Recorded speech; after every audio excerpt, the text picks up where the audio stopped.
지난 시간에는 반지의 제왕 미드의 주 배경이 될 지역 중 위대한 인간의 왕국 누메노르에 대해 알아보았었는데요. 오늘은 드라마의 또 다른 무대가 될 요정의 도시 에레기온에 대해 알아보도록 하겠습니다. 에레기온은 태양의 제2시대 750년에 세워진 요정들의 도시입니다. 태양의 제1시대 마지막에 벌어진 분노의 전쟁으로 인해 가운데 땅의 지형이 변하면서 많은 요정들의 거주지였던 벨레리안드 대륙이 파괴되어 바닷속으로 사라지고 요정들은 살 곳을 잃게 되었는데요. 그래서 많은 요정들이 배를 타고 서쪽의 발리노르를 향해 떠났고 가운데 땅에 아직 정과 미련이 있던 요정들은 가라앉지 않은 벨레리안드의 일부인 린돈에 머무르거나 다른 터전을 찾아서 동쪽으로 청색산맥을 넘어 이동했습니다. 그들 중 롤도르 요정들이 안개산맥의 서쪽 모리아 근처에 자리 잡은 곳이 에레기온이었습니다. 롤도르 요정들은 예로부터 보석을 만드는 기술과 손재주가 뛰어난 종족이었습니다. 에레기온에 모여든 롤도르들은 그 시절 가운데 땅에서는 단연 으뜸일 정도로 매우 걸출한 실력의 장인들이었죠. 그들은 요정어로 보석 세공장인 연대라는 뜻의 과이스이 미르다인이라고 불렸는데 그 중에서도 가장 솜씨가 뛰어났던 우두머리는 바로 켈레브린보르로 그는 먼 옛날 나무의 시대와 태양의 제1시대를 완전 뒤집어 놓았던 초월급 보석 실마리의 제작자 페아노르의 손자였습니다. 과이스이 미르다인은 새로운 기술을 배우고 실력을 키우는데 무척 적극적이어서 에레기온에서 가까운 모리아의 난쟁이들과도 활발하게 교류하며 성장해 나갔습니다. 마치 그 옛날 페아노르의 공방이 부활한 듯 켈레브린보르와 놀도르 장인들은 조예를 갈고 닦고 열정을 불태우며 뚝딱뚝딱 나날이 새로운 작품을 만들어냈습니다. 그들의 열정과 솜씨는 에레기온과 모리아에 풍요와 부흥을 가져다 주었습니다. 한편 때는 이 시대 1200년, 수백 년의 세월이 평화로이 흐르는 동안 잊혀졌을지도 모르지만 일시대의 분노의 전쟁에서 세상의 검은적 모르고스가 패망하자 가운데 땅으로 도망쳤던 그의 부하가 있었습니다.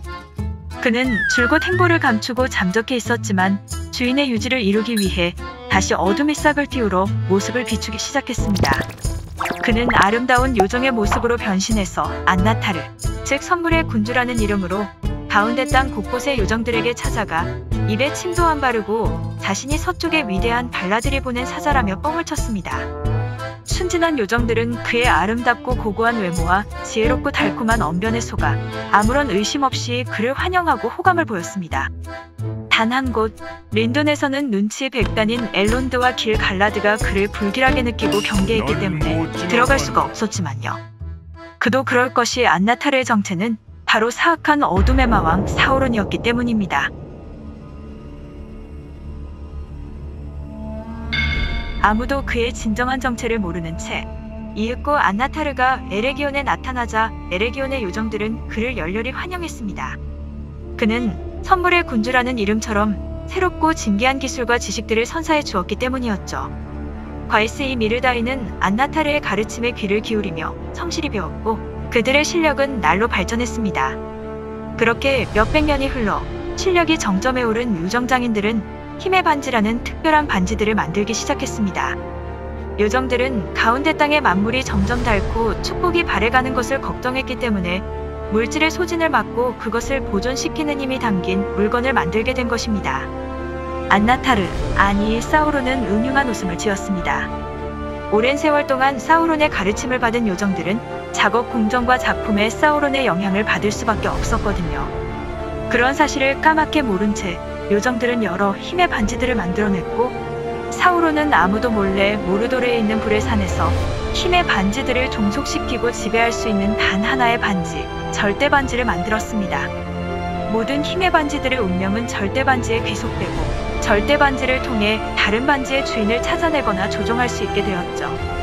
대신 그만큼 강력한 힘이 필요해서 사우론은 자신의 대부분의 힘을 절대 반지에 불어넣어야 했지만요. 그래도 뭐 어때요? 이제 사우론은 마침내 요정들을 지배할 수 있게 됐...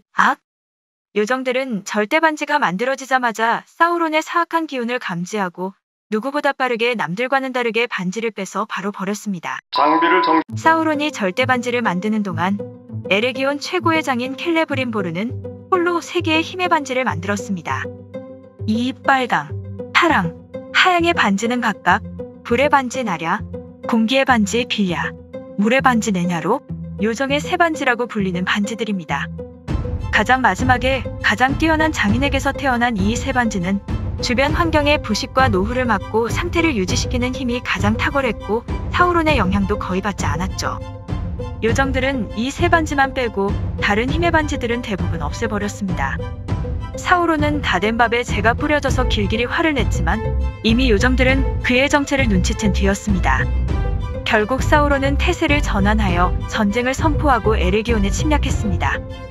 조용히 힘을 길러왔던 사우론의 군대는 막강했고 에레기온은 린돈과 모리아에서 보낸 지원군까지 합세하여 투쟁하였지만 끝내 제2시대 1697년 사우론은 켈레브린보르를 잔인하게 죽이고 에레기온을 폐허로 만들어버렸습니다.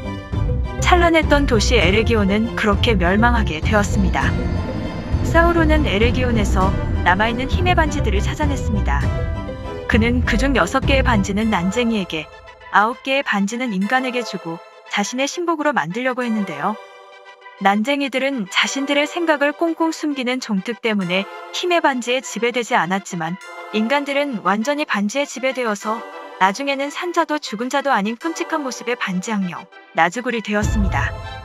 요정들의 에레기온을 쳐부순 사우론은 절대 반지를 손에 끼고 인간들의 누메노르를 무너뜨릴 궁리를 하기 시작합니다. 에레기온의 모습은 피터 잭슨 감독의 2001년작 영화 반지의 제왕 반지원정대에서도 잠시 엿볼 수 있습니다. 반지원정대가 안개산맥으로 향하는 길에 까마귀 때 크레바인으로부터 대피한 장소가 과거 에레기온이 서 있었던 곳입니다.